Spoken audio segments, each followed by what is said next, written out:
Assalamualaikum warahmatullahi wabarakatuh.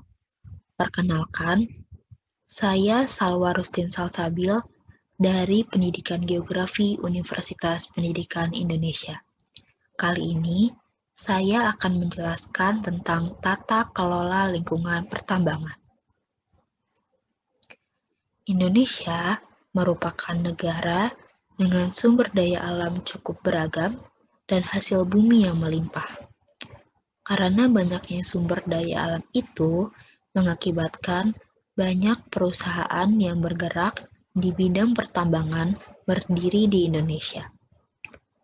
Pertambangan merupakan rangkaian kegiatan dalam rangka upaya pencarian, penggalian, pengolahan, pemanfaatan, dan penjualan bahan galian seperti mineral, batu bara, panas bumi, dan migas. Pertambangan sendiri memang membawa dampak positif dan negatif bagi masyarakat sekitar lokasi pertambangan. Dampak positif pertambangan antara lain, penduduk sekitar mendapatkan banyak sumber daya alam. Penduduk sekitar juga mendapatkan lapangan pekerjaan di perusahaan-perusahaan pertambangan. Daerah akan semakin ramai dan banyak dikunjungi, juga dapat meningkatkan pendapatan daerah tersebut. Kemudian, dampak negatifnya seperti lingkungan sekitar yang rusak, pencemaran lingkungan, dan rawan bencana di daerah penambangan. Untuk mengurangi dampak negatif, tentunya diperlukan suatu tata kelola pertambangan yang baik. Tata kelola sendiri merupakan segala sesuatu yang terkait dengan tindakan atau tingkah laku yang bersifat mengarahkan, mengendalikan, atau mempengaruhi urusan publik dengan mewujudkan nilai-nilai tersebut dalam kehidupan sehari-hari. Tata kelola pertambangan Indonesia didasari aturan pelaksanaan Undang-Undang Nomor 4 Tahun 2009 tentang pertambangan mineral dan batu bara, pengembangan sistem data dan informasi, pelaksanaan pengawasan, dan pengoptimalan penerimaan negara. Pengelolaan lingkungan didasarkan pada identifikasi dan pengendalian sistematis terhadap keseluruhan lini proses pertambangan, mulai dari eksplorasi hingga pengembangan, produksi, transportasi, reklamasi, sampai pada tahapan penutupan tambang. Prinsip Good Mining Practice mendorong untuk beroperasi dengan ramah lingkungan, yang artinya merencanakan dan melaksanakan end-to-end mining proses dengan segala seksama dan bertanggung jawab, serta bertujuan untuk meminimalisir dampak negatif terhadap lingkungan. Sistem manajemen lingkungan terdiri dari target dan program lingkungan yang berfokus pada 1. Pencegahan pencemaran, 2. Restorasi area pasca tambang, 3. Pemeliharaan keanekaragaman hayati, 4. Konservasi air dan efisiensi sumber energi. Yang pertama ada pencegahan pencemaran. Melaksanakan upaya-upaya preventif dan pemantauan rutin demi meminimalisir potensi terjadinya pencemaran lingkungan, dengan terus memastikan program prosedur dan target pencegahan pencemaran lingkungan yang telah ditetapkan dapat diterapkan dengan baik dan berkelanjutan. Upaya-upaya preventif tersebut diantaranya 1. Pengelolaan air asam tambang atau AAT. Aktivitas penambangan dan rehabilitasi lahan pasca tambang akan berakibat pada terjadinya perubahan struktur batuan serta kualitas tanah dan air di sekitarnya. Material sisa penambangan yang akan menghasilkan air asam tambang atau AAT dengan pH rendah akan mengakibatkan tercemarnya air tanah dan berkurangnya kesuburan tanah. Untuk itu, dilaksanakannya upaya preventif dalam mengelola batuan asam melalui klasifikasi dan pemisahan batuan penutup dengan desain pengelolaan air asam tambang. Yang kedua, ada pengelolaan air limbah. Sebelum terjadinya proses pengaliran air limbah ke badan air umum seperti sungai atau laut, dipastikan bahwa keluaran air limbah yang dihasilkan telah memenuhi baku mutu yang ditetapkan pemerintah. Seluruh lokasi penataan pembuangan air limbah telah memperoleh izin pemerintah setempat. Selanjutnya ada pengelolaan limbah bahan berbahaya dan beracun atau B3. Limbah B3 yang dikelola termasuk pelumas bekas, barang terkontaminasi hidrokarbon, filter beroli, hose beroli, limbah medis, limbah hidrogen peroksida, grease bekas, baterai atau aki bekas, toner bekas, limbah kimia, abu insinerator, baterai kering bekas, lampu TL, wadah terkontaminasi B3, abu batu bara, dan tanah terkontaminasi hidrokarbon. Limbah B3 dari kegiatan operasional dikelola dengan mengikuti peraturan pemerintah dan izin pengelolaan limbah B3 yang diperoleh, mulai dari penyimpanan sementara, pemanfaatan pengolahan internal, sampai dengan dikirim ke pihak ketiga berizin untuk dikelola lebih lanjut. Pihak ketiga berizin yang dimaksud adalah pengelola limbah B3 yang berada di Indonesia dan telah memiliki izin dari KLH untuk melakukan pengelolaan sebagian atau semua jenis limbah B3 dari penghasil limbah B3. Selanjutnya ada pengelolaan limbah non-B3.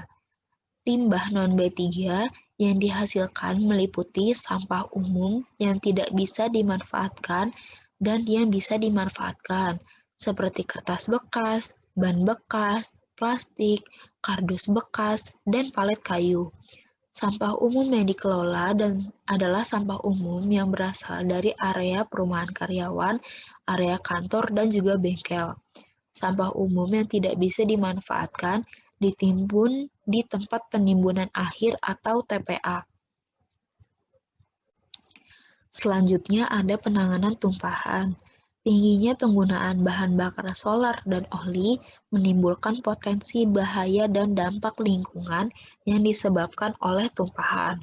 Oleh karena itu, buat prosedur penanganan tumpahan dan membentuk oil spill response team agar tumpahan yang terjadi dapat ditangani dengan sesegera mungkin.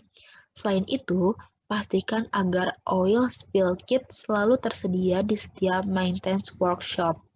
Selain itu, tanah yang telah terkontaminasi minyak dari seluruh maintenance workshop, khususnya yang berasal dari fasilitas interseptor, diolah secara bioremediasi dengan menggunakan bakteri petropilik. Pengolahan tanah terkontaminasi minyak ini dilakukan di area Biological Treatment Unit atau BTU. Selanjutnya ada pemantauan kualitas udara. Penggunaan bahan bakar fosil menjadi sumber utama emisi karbon dari kegiatan operasional yang bertujuan untuk menunjang aktivitas penambangan antara lain penggunaan bahan bakar untuk boiler dan genset, penggunaan bahan bakar untuk kendaraan operasional, menggunakan batu bara untuk PLTU, serta land clearing dalam rangka pembukaan lahan untuk pertambangan. Dalam rangka pengurangan terhadap dampak yang ditimbulkan dari emisi gas pada peralatan operasional maupun kendaraan operasional, lakukan perawatan berkala untuk menjaga efektivitas proses pembakaran. Dalam pengadaan peralatan baru seperti truk dan alat berat lainnya, mengacu pada standar emisi Environmental Protection Agency atau EPA, Tier 1, Tier 2, Tier 3, sehingga dipastikan bahwa setiap kendaraan yang masuk dan beroperasi di area sesuai dengan standar dan layak pakai. Terakhir, ada pemantauan dan pengendalian emisi. Lakukan pemantauan terhadap kualitas ambien, terutama debu di area pertambangan dan keluaran pembakaran PLTU, genset, serta insinerator. PLTU dan genset digunakan sebagai penghasil energi yang mendukung seluruh kegiatan perusahaan, sementara insinerator digunakan untuk memusnahkan limbah terkontaminasi hidrokarbon serta limbah medis dan klinik. Yang kedua, ada restorasi ekosistem area pasca tambang. Kegiatan penambangan kerap dikonotasikan sebagai salah satu kegiatan yang merusak alam dan lingkungan. Namun, jadikan tujuan utama dengan mengembalikan kondisi lingkungan, habitat flora dan fauna, serta produktivitas area pasca tambang seperti sedia kala. Dengan selalu memegang teguh prinsip bahwa kegiatan pertambangan haruslah memperoleh manfaat yang positif, bukan memberikan dampak negatif.